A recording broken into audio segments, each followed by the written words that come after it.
بسم اللہ الرحمن الرحیم۔ یہ توحیدخالص.com کی پیشکش ہے۔ روانی سے اور اٹک اٹک کر قرآن مجید پڑھنے والوں کا ثواب۔ روانی سے اور اٹک اٹک کر قرآن مجید پڑھنے والوں کا ثواب۔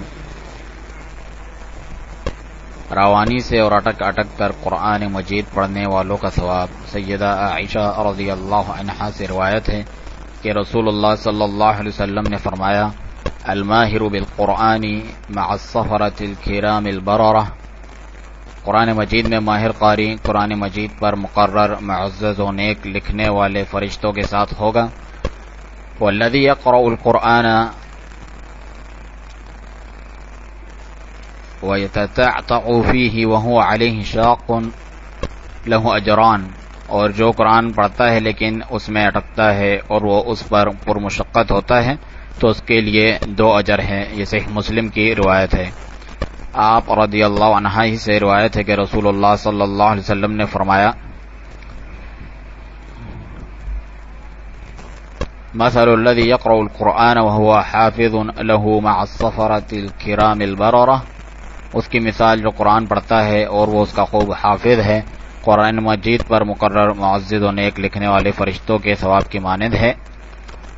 ومثل الذی یقرأ القرآن وهو یتعاہدہ وهو علیہ شدید فلہ اجران، اور اس کی مثال جو قرآن بار بار پڑھتا ہے پھر بھی وہ اس کے لیے مشکل ہوتا ہے تو اس کے لیے 2 اجر ہے۔ یہ صحیح بخاری کی روایت ہے۔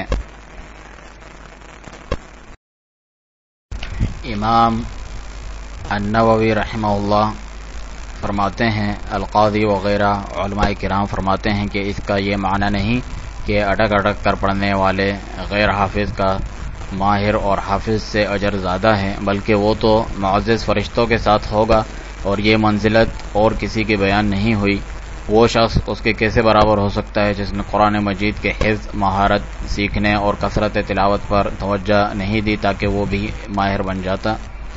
اسی طرح حافظ ابن حجر رحمہ اللہ فرماتے ہیں کہ ابن التین نے اختلاف ذکر فرمایا کہ آیا غیر حافظ کا اجر حافظ اور ماہر کے اجر کا دگنا ہے یا ویسے ہی اسے زیادہ اجر دیا جاتا ہے، البتہ ماہر و حافظ ہی اجر میں افضل ہے۔ پھر آپ نے فرمایا کہ جنہوں نے پہلی بات کو راجح قرار دیا ہے ان کی دلیل یہ ہے کہ اجر بقدر مشقت ہوتا ہے، اللہ اعلم۔